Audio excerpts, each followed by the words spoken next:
नमस्कार दोस्तों, सोशियोलॉजी पाठशाला यूट्यूब चैनल पे आप सबका स्वागत है। आज हम लोग प्रीवियस ईयर में विभिन्न क्वेश्चन पेपर में पूछे जाने वाले 20 महत्वपूर्ण प्रश्नों को सॉल्व करेंगे। तो आज का हमारा पहला प्रश्न है, व्हाट इज़ सोशियोलॉजी पुस्तक के लेखक कौन है। हमारे पास विकल्प है एलेक्स हिंकल, जे.एस. मिल, ई.बी. Tyler, max weber.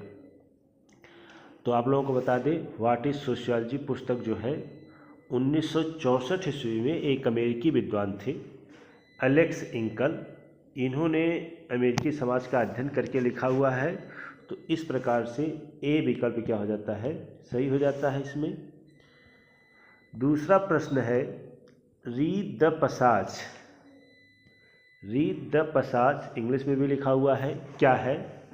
एक धार्मिक कृत, एक सामाजिक कृत, एक आर्थिक कृत, उपरोक्त में से कोई नहीं। तो आप लोग बता दें, रीड द पैसेज जो है दक्षिण भारत में जनजातियों में पाया जाने वाला एक क्या है, धार्मिक कृत है। तो इस प्रकार से ए विकल्प क्या हो जाता है, सही हो जाता है। अगला प्रश्न है, the Protestant ethics and spirit of capitalism. English में भी लिखा है the Protestant ethics spirit of capitalism. पुस्तक के लेखक कौन है। विकल्प है Max Weber, J S. Turner, R K. Merton, Emile Durkheim. तो आप लोगों को बता दें, यह बहुत ही महत्वपूर्ण पुस्तक है, बार बार परीक्षाओं में पूछा जाता है। यह मैक्स वेबर साहब की पुस्तक है। थोड़ा सा कहानी की तरह समझते हैं तो कुछ जल्दी याद हो जाएगा। होता क्या है कि मैक्स वेबर ने कार्ल मार्क्स का अध्ययन किया और पाया कि मैक्स वेबर यह बताते हैं कि कार्ल मार्क्स यह बताते हैं कि आर्थिक व्यवस्था ही समाज की समस्त व्यवस्थाओं को क्या करती है, निर्धारित करती है। जैसी अर्थव्यवस्था होती है, उत्पादन प्रणाली होगी कार्ल मार्क्स के अनुसार, उसी प्रकार की अन्य सभी धार्मिक, राजनीतिक, सामाजिक, सांस्कृतिक व्यवस्थाएं होंगी। तो इस प्रकार से अर्थव्यवस्था, उत्पादन पद्धति जो है समाज की समस्त व्यवस्थाओं को निर्धारित करती है, ऐसा कार्ल मार्क्स ने कहा था। तो मैक्स वेबर कहते हैं कि कार्ल मार्क्स महोदय, आप हो सकते हैं सही हो, लेकिन आप पूर्णतः सही नहीं हैं। कहीं कहीं पे धर्म भी आर्थिक व्यवस्था को बदलने में महत्वपूर्ण योगदान करता है। उन्होंने बताया कि प्रोटेस्टेंट धर्म की नीतियाँ, देखिए यहाँ रखा हुआ है प्रोटेस्टेंट इथिक्स, प्रोटेस्टेंट धर्म की नीतियों की वजह से भी पूंजीवाद का विकास हुआ था। तो आप गलत हैं, और इसको साबित करने के लिए इन्होंने विश्व के 6 धर्मों का अध्ययन किया। मैक्स वेबर ने कुल 6 धर्मों का अध्ययन किया था। वह धर्म थे आपके हिंदू धर्म, मुस्लिम धर्म, बौद्ध धर्म, कन्फ्यूशियस धर्म जो चीन में पाया जाता है, ईसाई धर्म। ईसाई धर्म के 2 पार्ट हैं, प्रोटेस्टेंट धर्म और कैथोलिक धर्म, तो इसको एक ही माना गया है। और उसके बाद यहूदी धर्म जो कि आपके इज़राइल का धर्म है। तो इस प्रकार से उन्होंने कुल 6 धर्मों का अध्ययन किया था। बार बार ये भी परीक्षाओं में पूछा जाता है कि मैक्स वेबर ने कितने धर्मों का अध्ययन करके बताया था कि धर्म की वजह से पूंजीवाद का विकास होता है। तो कुल 6 धर्मों का अध्ययन किया था। फिर से एक बार नाम सुन लीजिएगा, आप लोग को याद हो जाएगा। हिंदू धर्म, मुस्लिम धर्म, बौद्ध धर्म, कन्फ्यूशियस धर्म, यहूदी धर्म और ईसाई धर्म। कुल इस प्रकार से 6 धर्म हो गए। ईसाई के 2 पार्ट है, दोनों पार्ट का अध्ययन किया था उन्होंने। एक है कैथोलिक धर्म और एक है प्रोटेस्टेंट धर्म। और प्रोटेस्टेंट धर्म की नीतियों की वजह से ही पूंजीवाद का विकास हुआ, ऐसा मैक्स वेबर महोदय कहते हैं। अगला प्रश्न है, निम्नलिखित में से कौन सा बहिर्विवाह का स्वरूप नहीं है। बहिर्विवाह का मतलब अपने समूह से बाहर विवाह करने का कौन सा स्वरूप नहीं है। गोत्र के बाहर विवाह होता है कि नहीं, ये पूछा है। सपिंड विवाह बाहर होता है कि अपने समूह में होता है। प्रतिलोम विवाह, सप्रवर विवाह। तो आप लोगों को बता दें, गोत्र, सपिंड और सप्रवर विवाह जो है, तीनों अपने समूह में नहीं किए जाते। यानी अपने गोत्र में, अपने सपिंड में और अपने सप्रवर में विवाह नहीं किए जाते, अपने गोत्र, सपिंड और सप्रवर से बाहर विवाह किए जाते हैं। तो इस प्रकार से ये तीनों बहिर्विवाह है। इसमें पूछा है नहीं है तो यह है प्रतिलोम विवाह, जो है आपका बहिर्विवाह का स्वरूप नहीं है। अब जानते हैं कि गोत्र क्या होता है। गोत्र एक बहिर्विवाही समूह है। इसमें होता क्या है कि जब इसमें व्यक्ति मानता है कि हमारी उत्पत्ति इन व्यक्तियों से हुई है, यानी हमारे पूर्वज ये हैं, और वो काल्पनिक पुरुष हो और संभवतः यह ऋषि मुनियों के नाम पे पड़ा होता है, तब उसे हम कहते हैं गोत्र के नाम से पुकारते हैं। तो एक गोत्र के समस्त व्यक्ति अपने आप को भाई बहन मानते हैं, इस वजह से अपने गोत्र में विवाह नहीं किया जाता। दूसरा विकल्प है सपिंड, मतलब अपने पूर्वजों को पिंड दान करने वाले व्यक्तियों के बीच में भी विवाह की मनाही है, क्योंकि पिंड पूर्वजों को दान करने वाले व्यक्ति अपने आप में क्या होते हैं, भाई बहन माने जाते हैं, इसलिए जो है सपिंड विवाह की भी मनाही है। और सप्रवर अंतः विवाह की मनाही है। इसमें एक पूर्वज के पूजा करने वाले व्यक्तियों का समूह होता है, इसमें अपने आप को इसमें भी भाई बहन मानते हैं, इस वजह से इसके अंतर भी विवाह नहीं किया जाता। अब जानते हैं प्रतिलोम विवाह क्या होता है, और इसका एक और स्वरूप है अनुलोम विवाह। तो अनुलोम विवाह और प्रतिलोम विवाह, अनुलोम विवाह में यह होता है कि जब उच्च जात का लड़का हो और निम्न जात की लड़की के बीच का विवाह होता है, उसे अनुलोम विवाह के नाम से जाना जाता है। और ठीक इसके विपरीत यदि उच्च जात की लड़की हो और निम्न जात का लड़का हो, उनके बीच विवाह होता है, उसे हम प्रतिलोम विवाह कहते हैं। तो यह जो है बहिर्विवाही स्वरूप नहीं है, बाकी ये तीनों बहिर्विवाही स्वरूप है। हाँ, एक चीज़ और बता दें, गोत्र बहिर्विवाह जो है अब भारतीय कानून, ये धर्म के अनुसार जो है बहिर्विवाही स्वरूप नहीं है, बाहर विवाह नहीं कर सकते, लेकिन कानून के अनुसार जो है गोत्र विवाह किया जा सकता है, कानून के अनुसार, हिंदू धर्म के अनुसार नहीं। उसी प्रकार से सपिंड विवाह, कुछ सपिंड विवाह, जैसे आप अपने पूर्वजों में माता की तरफ से 3 पीढ़ी और पिता की तरफ से 5 पीढ़ी, कोर्ट का भी मनाही है कि आप सपिंड विवाह नहीं कर सकते, इसके अदर विवाह आप कर सकते हैं। हमारा अगला प्रश्न है, व्यवसाय के आधार पर जाति व्यवस्था की उत्पत्ति की व्याख्या किस विचारक ने प्रस्तुत की है। व्यवसाय के आधार पर जाति की उत्पत्ति, विभिन्न विद्वानों ने जाति की उत्पत्ति के विभिन्न प्रकार के सिद्धांत दिए हुए हैं। किसने माना कि जाति की उत्पत्ति के लिए व्यवसाय जिम्मेदार था, व्यवसाय की वजह से जो है जाति व्यवस्था की उत्पत्ति हुई। हमारे विकल्प है रिजले, घुरिये, जे.एच. हटन, नेस्फील्ड। तो व्यवसाय के आधार पर मानने वाले जाति की उत्पत्ति के संदर्भ में नेस्फील्ड ने माना है, डी ऑप्शन सही हो जाएगा। नेस्फील्ड ने बताया कि जाति की उत्पत्ति व्यवसाय के आधार पर होती है।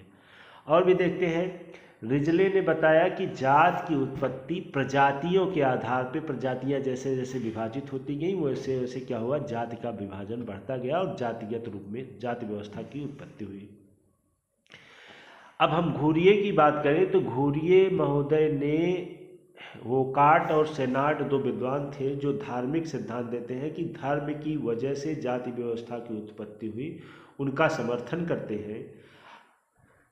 तो इस प्रकार से देखा जाए तो जाति व्यवस्था की व्यावसायिक आधार पर नेस्फील्ड ने बात की है। अगला प्रश्न है, किस वर्ष में हिंदू विवाह नियोग्यता निवारण अधिनियम पारित हुआ। 1945, 1946, 1947, 1948। तो आप लोगों को बता दें कि हिंदू विवाह नियोग्यता निवारण अधिनियम स्वतंत्रता से पूर्व बनने वाला यह अधिनियम था हिंदू विवाह को लेकर के। यह 1946 ईस्वी में पहली बार बना था। इसमें क्या था, स्वतंत्रता से पूर्व अपने गोत्र में विवाह नहीं होते थे, मतलब 1946 से पहले अपने गोत्र में, जैसा अभी ऊपर मैंने बताया कि गोत्र में अपने गोत्र के अंदर विवाह नहीं किए जाते थे। इस नियम 1946 का जो हिंदू विवाह निरोधकता निवारण अधिनियम आया, इसके बाद अपने गोत्र में विवाह करना संभव हो गया। मतलब कानून के अनुसार व्यक्ति अपने गोत्र के अंदर भी विवाह कर सकता है, ऐसी मान्यता आई। अगला प्रश्न है, the structure of social action पुस्तक के लेखक कौन है? विकल्प में है टालकट Parsons, SC Dubey, Yogendra Singh, email Durkheim. तो आप लोगों को बता दें, अमेरिकी समाजशास्त्री टालकट पार्सन्स की यह पुस्तक है। उन्होंने ही लिखा है the structure of social action. बहुत महत्वपूर्ण पुस्तक है। इसमें इन्होंने प्रकारवाद की व्याख्या किया हुआ है। यदि हम एस.सी. दुबे की बात करें तो एस.सी. दुबे जो है समीर पेट गांव का अध्ययन करते हैं और उसके साथ मध्य प्रदेश की कमार जाति, हो जनजाति का अध्ययन करते हैं। और सामुदायिक विकास के संदर्भ में इनका बहुत महत्वपूर्ण अध्ययन है। यह बार बार पूछा जाता है कि सामुदायिक विकास कार्यक्रम जो 1952 में शुरू हुआ था, इसकी समीक्षा कौन किया था, इसका अध्ययन किसने किया था? तो यह एस.सी. दुबे ने इसका अध्ययन करके बताया था। और उसकी एक पुस्तक आई थी द इंडिया चेंजिंग विलेजेस। इसी पुस्तक में इन्होंने सामुदायिक विकास योजना की समीक्षा की हुई है। तो कभी ये प्रश्न भी पूछा जाता है या पूछ सकता है आने वाले प्रश्नों में भी कि सामुदायिक विकास योजना की समीक्षा किसने किया है? तो एस.सी. दुबे ने। किस पुस्तक में किया है? तो द इंडिया चेंजिंग विलेजेस में इन्होंने इसकी समीक्षा किया हुआ है। अगला प्रश्न है, कामकाजी महिलाओं के लिए प्रसूति सुविधा अधिनियम किस वर्ष में पारित हुआ था? प्रसूति सुविधा अधिनियम जो है, जिस वर्ष में दहेज निरोधक अधिनियम, दहेज निरोधक, ये ध्यान रखिएगा कि कभी कभी लोग कहते हैं दहेज अधिनियम आया था, तो दहेज अधिनियम नहीं था, दहेज निरोधक अधिनियम। दहेज को रोकने के लिए अधिनियम आया था 1961 ईस्वी में, पहली बार आया था। उसी साल यह भी आया था, प्रसूति सुविधा अधिनियम के नाम से जाना जाता है। इसमें महिलाओं को गर्भवती होने पर 6 महीने पूर्व की जो है अवकाश दिया जाता है कामकाजी महिलाओं को। तो ये इस प्रकार से डी ऑप्शन क्या हो जाता है, इसमें सही हो जाता है। अगला प्रश्न है, पवित्र और अपवित्र की अवधारणा, सेक्रेड और प्रोफेन, ये ध्यान रखिएगा, बहुत महत्वपूर्ण है कि अवधारणा का प्रतिपादन किसने किया? Herbert Spencer, Max Muller, email Durkheim और मैक्स वेबर। तो आप लोगों को बता दें, पवित्र और अपवित्र, अगर इंग्लिश में सेक्रेड और प्रोफेन लिखा हुआ है तो यह अवधारणा जो है इमाइल दुर्खिम महोदय की है। इस प्रकार से सी ऑप्शन क्या हो जाता है, सही हो जाता है।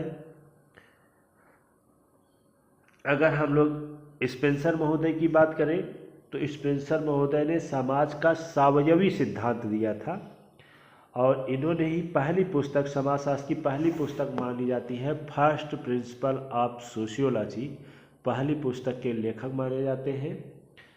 और इन्होंने बताया कि समाज का उद्विकास मानव शरीर के समान हुआ था, इसलिए इनको सावयवी उद्विकास का जनक माना जाता है। अब दोनों में अंतर देखिएगा, मैक्स वेबर और इमाइल दुर्खिम और हर्बर्ट स्पेंसर ने, इन्होंने क्या कहा कि मानव समाज का उद्विकास मानव शरीर के समान हुआ था, इसलिए इन्हें समाज का सावयवी सिद्धांत दिया था। किंतु इमाइल दुर्खिम ने बताया था कि समाज जो है सावयवी व्यवस्था से एक आंतरिक व्यवस्था से किस में बदलता है, सावयवी व्यवस्था में बदलता है। अब ये यांत्रिक व्यवस्था, सावयवी व्यवस्था क्या होता है कि जब प्राचीन समाज में, जब समाज प्राचीन अवस्था में हुआ करता था तो लोगों की कार्य करने की शैली, व्यवहार करने की शैली एक समान हुआ करती थी। ऐसे समझिए जैसे प्राचीन समाज, जैसे मशीनीकरण हो जाए, कोई उत्पाद तैयार होगा तो मशीन द्वारा जो उत्पाद तैयार होता है वह लगभग सेम तरीके से होता है, उसकी क्वालिटी, बनावट लगभग सेम होगा। यदि उसी काम को एक मानव करे, हर प्रोडक्ट में कोई न कोई परिवर्तन आपको देखने को, कोई न कोई अंतर देखने को मिल जाएगा। तो इस प्रकार से प्राचीन समाज में मानव का व्यवहार यंत्र के समान हुआ करता था, मतलब सबके कार्य करने, व्यवहार करने, रहन सहन का तरीका क्या हुआ करता था, सेम जैसे यंत्र होता है, यंत्र से दो उत्पाद तैयार होता है वो। उसके बाद समाज का धीरे धीरे क्या हुआ, विकास हुआ और समाज किस में आया, यांत्रिक समाज से सावयवी समाज में मानव शरीर की तरह, यानी मानव जो कार्य करेगा प्रत्येक प्रोडक्ट में उसमें अंतर दिखेगा, उसी प्रकार से प्रत्येक मानव के कार्य और व्यवहारों में अंतर दिखना प्रारंभ हो जाता है, जिसे दुर्खिम ने सावयवी समाज के नाम से पुकारा। अगर हम मैक्स मूलर की बात करें तो मैक्स मूलर ने सबसे पहली बार धर्म का प्राकृतिक सिद्धांत दिया था। उन्होंने बताया कि धर्म को उत्पत्ति प्राकृतिक घटनाओं की डर की वजह से, व्यक्ति प्राकृतिक घटनाओं को डरने लगता है, धीरे धीरे क्या करता है, इसकी पूजा प्रारंभ करता है और धीरे धीरे धर्म की उत्पत्ति होती है। तो प्राकृतिक घटना, धर्म की उत्पत्ति प्राकृतिक सिद्धांत जो है मैक्स मूलर का है। अगला प्रश्न है, किस वर्ष अंतर्राष्ट्रीय महिला दिवस मनाना प्रारंभ हुआ था। अंतर्राष्ट्रीय महिला दिवस के बारे में थोड़ी चर्चा करते हैं। तो सब में 8 मार्च दिया हुआ है, तो आप लोग जान लीजिए कि 8 मार्च को अंतर्राष्ट्रीय महिला दिवस मनाया जाता है। दूसरी चीज़, इसकी सबसे पहली बात अगर चर्चा करें, अब 8 मार्च को क्यों मनाया जाता है, क्योंकि 8 मार्च को ही अमेरिका में जो है सबसे पहली बार महिलाओं के लिए मतदान की मांग उठी थी। तो 8 मार्च को अंतर्राष्ट्रीय महिला दिवस मनाने का निर्णय लिया गया और सबसे पहली बार 1992 में 1992 में पहली बार अंतर्राष्ट्रीय महिला दिवस 8 मार्च को मनाया गया। किंतु लगातार की बात करेंगे तो 1996 ईस्वी में, तीसरा विकल्प सही है, 8 मार्च 1996 ईस्वी में पहली बार अंतर्राष्ट्रीय महिला दिवस मनाना प्रारंभ हुआ और लगातार मनाया था। पहली बार 92 मनाया गया था, उसके बाद बीच में नहीं मनाया गया, उसके बाद 96 से लगातार अंतर्राष्ट्रीय महिला दिवस मनाया जा रहा है। हाँ, ध्यान रखिएगा, एक क्वेश्चन और पूछता है कि राष्ट्रीय महिला दिवस कब मनाया जाता है। तो राष्ट्रीय महिला दिवस 13 फरवरी को मनाया जाता है। अंतर्राष्ट्रीय महिला दिवस 8 मार्च को, राष्ट्रीय महिला दिवस 13 फरवरी को मनाया जाता है। अगला प्रश्न है, हिंदू विवाह वैधता अधिनियम किस वर्ष पारित हुआ था। हिंदू विवाह वैधता अधिनियम किस वर्ष पारित हुआ था। विकल्प में 1949, 1950, 1951, 1952। तो आप लोगों को बता दें, हिंदू विवाह वैधता अधिनियम 1949 ईस्वी में पारित किया गया था। यह था क्या, किसी भी धर्म, जाति, उपजाति, संप्रदाय में विवाह को मान्यता पहली बार दी गई थी कि आप किसी भी धर्म में, किसी जाति, किसी उपजाति में विवाह कर सकते हैं। एक विवाह की भी मान्यता इस समय प्रारंभ हुई थी। और उसके बाद यदि आप न्यायिक पृथक्करण या तलाक के माध्यम से अलग होते हैं तो महिलाओं को निर्वाह भत्ता का भी प्रावधान इसमें किया गया था। तो इस प्रकार से हिंदू विवाह वैधता अधिनियम 1949 को पहली बार आया था। तो ए विकल्प क्या हो जाता है, सही हो जाता है। अगला प्रश्न है, किसने कहा समाज एक अमूर्त शब्द है। जो एक समूह के सदस्यों एवं उन सदस्यों के बीच जो जटिल पारस्परिक संबंध पाए जाते हैं उनका बोध कराता है। तो समाज के संदर्भ में विभिन्न विद्वानों ने अलग अलग परिभाषा दिया हुआ है। तो र्यूटर महोदय ने समाज की परिभाषा में ये बताया था कि समाज एक अमूर्त शब्द है। केवल इतने से ही आप जान लीजिए, जब यह शब्द आए किसी भी परिभाषा में, समाज एक अमूर्त शब्द है, तो यह र्यूटर की परिभाषा है। एक लाइन में ही इसको याद कर लीजिए। तो यह हो जाता है बी विकल्प क्या हो जाता है, सही हो जाता है। अगला प्रश्न है, किसने त्रिस्तरीय सिद्धांत लॉ ऑफ स्टेजेस दिया हुआ है। किसने त्रिस्तरीय सिद्धांत लॉ ऑफ स्टेजेस दिया हुआ है? प्रश्न विकल्प में है Cooley, Parsons, Auguste Comte, Max Weber. तो आप लोगों को बता दें लॉ ऑफ स्टेजेस सबसे पहली बार ऑगस्ट काम्टे महोदय ने दिया था। इन्होंने समाज के उद्विकास में धर्म का उद्विकास कैसे हुआ इसके बारे में बताया हुआ है कि प्राचीन समाज में व्यक्ति अगर कोई घटना घटित होती थी उसके लिए धर्म को जिम्मेदार मानता था या ईश्वरीय शक्ति को जिम्मेदार मानता था। इसे उन्होंने धार्मिक अवस्था कहा। फिर काम्टे ने कहा कि समाज का और भी विकास हुआ तो अब हम धर्म और विज्ञान की मिली जुली अवस्था में आ गए कि हम विज्ञान की तरह सोचना तो प्रारंभ कर देते हैं, लेकिन जब हम किसी निर्णय पे नहीं पहुंच पाते फिर हम क्या करते हैं, धर्म की तरफ जाते हैं कि यह ईश्वर की इच्छा थी, इसकी वजह से यह घटना घटित हुई। इसे उन्होंने तात्विक अवस्था कहा। उसके बाद मानव का और विकास हुआ और प्रत्येक घटनाओं के लिए विज्ञान को जिम्मेदार माना कि वैज्ञानिक कारकों की वजह से यह घटना हुई, जिसे उन्होंने प्रत्यक्षवादी कहा। तो इस प्रकार से त्रिस्तरीय सिद्धांत ऑगस्ट काम्टे ने दिया था और यह है धार्मिक अवस्था, तात्विक अवस्था और प्रत्यक्षवादी अवस्था। तो 3 अवस्थाएं ही हो गई। अगला प्रश्न है caste, class and power. Caste, class and power पुस्तक के लेखक कौन हैं? रजनी कोठारी, पीवी काड़े, इमाइल दुर्खिप और आंद्रे बेतई विकल्प में हैं। तो आप लोगों को बता दें इससे पहले मैक्स वेबर ने एक पुस्तक लिखी थी कास्ट, क्लास एंड पार्टी करके।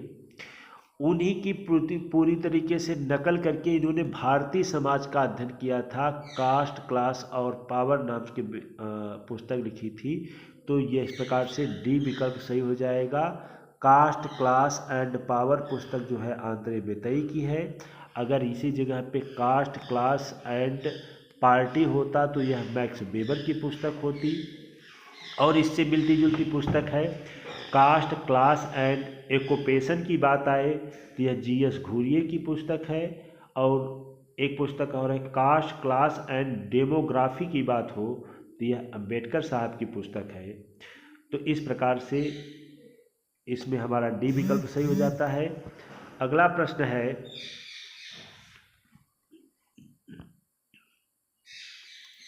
किसने निम्न में से कौन समुदाय और समाज में अंतर स्पष्ट करता है? समुदाय और समाज में अंतर स्पष्ट करने वाला तत्व। तो आप लोगों को बता दें समाज और समुदाय में विकल्प लिखा हुआ है व्यक्तियों का समूह। तो समाज में भी व्यक्तियों का समूह देखने को मिलता है, 2 या 2 से अधिक व्यक्ति होते हैं समाज में भी और समुदाय में भी। एकात्मकता की भावना भी पाई जाती है, रुचि की समानता भी होती है समुदाय में भी और समाज में। निश्चित स्थान की बात नहीं होती, समुदाय में निश्चित स्थान होता है, समाज के संदर्भ में कोई निश्चित स्थान नहीं होता है। इस प्रकार से बी विकल्प सही हो जाता है। अगला प्रश्न है किसने कहा सामाजिक नियंत्रण का अर्थ उस तरीके से है जिसमें संपूर्ण सामाजिक व्यवस्था की एकता और उसका स्थायित्व बना रहता है। इसके द्वारा यह समस्त व्यवस्था और परिवर्तन संतुलन के रूप में क्रियाशील होता है। परिवर्तन और संतुलन के रूप में क्रियाशील होता है। और दूसरा शब्द है सामाजिक नियंत्रण के बारे में इसी बात किसने कहा था? तो यह जो है हमारे विकल्प में है मैकाइवर पेज, रास, गिलीन और गिलीन, पीएच लैंडिस। तो आप लोगों को बता दें यह परिभाषा जो है सामाजिक नियंत्रण के संदर्भ में मैकाइवर और पेज ने दिया था। इनकी बहुत महत्वपूर्ण पुस्तक आई थी सोसाइटी, उसी पुस्तक में इसका इन्होंने उल्लेख किया है। तो इस प्रकार से ए विकल्प क्या हो जाता है, सही हो जाता है। अगला प्रश्न है अर्जित परिस्थिति है। अर्जित परिस्थिति आप लोगों को बता दें दास महोदय ने 2 प्रकार की परिस्थितियों का उल्लेख किया हुआ है। एक परिस्थिति जो होती है अर्जित परिस्थिति, एक परिस्थिति होती है जो प्रदत्त परिस्थिति। तो प्रदत्त परिस्थिति वह परिस्थिति होती है जिससे आपको बिना योग्यता की मिलती है, आपको जबरदस्ती दी जाती है, इसमें आपका कोई भी योगदान नहीं होता। अर्जित परिस्थिति वह परिस्थिति होती है जो व्यक्ति अर्जित करता है, अपने योग्यता और क्षमता के आधार पर क्या करता है, अर्जित करता है, तो ऐसे परिस्थिति को अर्जित परिस्थिति कहते हैं। जो आपको स्वयं से मिल जाए वह क्या होती है, प्रदत्त, और जिसके लिए आपने प्रयास किया है, योग्यता और दक्षता दिखाई है, वह क्या है, अर्जित परिस्थिति। इसमें देखिएगा विकल्प में है अभिभावक द्वारा वंशानुगत रूप में प्राप्त, तो अभिभावकों द्वारा जो वंशागत रूप से प्राप्त हुआ उसके लिए आपने कोई प्रयत्न नहीं किया है, तो यह प्रदत्त परिस्थिति का उदाहरण है। जाति अभिमुख मानसिकता वाले लोगों से साजित, मतलब जाति की मानसिकता से साजित जो व्यक्ति होते हैं उनके द्वारा जो आपको परिस्थिति मिलती है, यानी जाति व्यवस्था से जो परिस्थिति मिलती है वो क्या होती है, वो भी प्रदत्त होती है। अगला मैंने बताया था योग्यता और दक्षता द्वारा प्राप्त करना, तो यही विकल्प सही हो जाएगा, सी विकल्प हमारा क्या हो जाएगा, सही, कि व्यक्ति अपनी योग्यता और क्षमता के आधार पर जो प्राप्त करता है वो क्या होता है, अर्जित परिस्थिति। जैविक दशाएं जैसे शारीरिक बनावट, लिंग के आधार पे जो विभाजन देखने को मिलता है वो भी प्रदत्त होता है, इसमें भी व्यक्ति का कोई योगदान नहीं होता। अगला प्रश्न है अस्पृश्यता अपराध अधिनियम, अस्पृश्यता अपराध अधिनियम किस वर्ष पारित हुआ था। तो आप लोगों को बता दें अनुच्छेद 17 के अनुसार अस्पृश्यता अपूर्णतः वर्जित है, छुआछूत कि भेदभाव को वर्जित किया गया है, और यह अधिनियम जो है 1955 ईस्वी में आया था। इस प्रकार से यह डी ऑप्शन क्या हो जाएगा, सही हो जाएगा। अगला प्रश्न है पनिका जनजाति किस प्रदेश में पाई जाती है। तो आप लोगों को बता दें पनिका जनजाति जो है असम, मध्य प्रदेश, हिमाचल प्रदेश और केरल, तो इसमें मध्य प्रदेश में पाई जाती है। पनिका जनजाति जो उत्तर प्रदेश से सटा हुआ भाग है, जो मिर्ज़ापुर से सटा हुआ भाग है, तो कभी कभी अगर इसमें उत्तर प्रदेश भी विकल्प में होता तो उत्तर प्रदेश भी सही हो जाता, क्योंकि मिर्ज़ापुर के उत्तर प्रदेश के मिर्ज़ापुर में भी पनिका जनजाति देखने को मिलती है। तो इस प्रकार से बी ऑप्शन सही हो जाएगा, मध्य प्रदेश में भी पाई जाती है और उत्तर प्रदेश में मिर्ज़ापुर में पाई जाती है। अगला प्रश्न है और आज का लास्ट प्रश्न है, बहुत महत्वपूर्ण प्रश्न है ये भी, कि वस्त्र एवं आभूषण से सुसज्जित कन्या वर को दी जाती है तो ऐसे विवाह को कहते हैं। तो आप लोगों को बता दें कि हिंदू धर्मशास्त्रों में विवाह के 8 स्वरूपों की चर्चा की गई है। पहला है ब्रह्म विवाह, दूसरा है दैव विवाह, आर्ष विवाह, प्रजापति विवाह, गंधर्व विवाह, असुर विवाह, राक्षस विवाह और पैशाच विवाह। तो ब्रह्म विवाह में क्या होता है, इसमें माता पिता द्वारा वर का चुनाव कर वस्त्र आभूषणों से सुसज्जित कर कन्या का दान किया जाता है, तो इसे हम ब्रह्म विवाह कहते हैं। तो इसमें यही प्रश्न पूछा हुआ है, तो ए विकल्प क्या हो जाएगा, सही हो जाएगा। दैव विवाह वह होता है यज्ञ अनुष्ठान कराने के बाद लड़की के माता पिता पंडित जी को या ब्राह्मण को क्या करते हैं, कन्या का दान करते हैं, तो उसे हम क्या करते हैं, दैव विवाह। आर्ष विवाह वह विवाह होता है जिसमें ब्राह्मण या पुरोहित लड़की के माता पिता को गाय दान करते हैं और अब विवाह की इच्छा जाहिर करते हैं, तो इसे आर्ष, और विवाह होता है तो इसे आर्ष विवाह के नाम से जाना जाता है। और गंधर्व विवाह की बात करें तो आजकल के जो प्रेम विवाह है उसे गंधर्व विवाह कहते हैं। लड़की को खरीद करके विवाह करना असुर विवाह के नाम से जाना जाता है। जबरदस्ती छीन करके अपहरण करके जो विवाह किया जाता है उसे राक्षस विवाह के नाम से जाना जाता है। पैशाच विवाह की बात करते हैं तो दारू मदिरापान की हुई स्त्री के साथ अगर विवाह किया जाता है, छल से कोई विवाह किया जाता है तो उसे पैशाच विवाह के नाम से जाना जाता है। तो इस प्रकार से हिंदी विवाह में 8 विवाहों का स्वरूपों का उल्लेख किया हुआ है। तो इस प्रकार से 20 प्रश्नों की यह श्रृंखला यहीं पे पूर्ण होती है। यदि आप लोगों को यह श्रृंखला अच्छी लग रही हो तो इस चैनल को लाइक करें, सब्सक्राइब करें और बेल आइकन को भी दबा दें, जिससे आप लोगों को हमारी कोई भी वीडियो मिलती रहे। बहुत बहुत धन्यवाद दोस्तों। जय हिंद, जय भारत।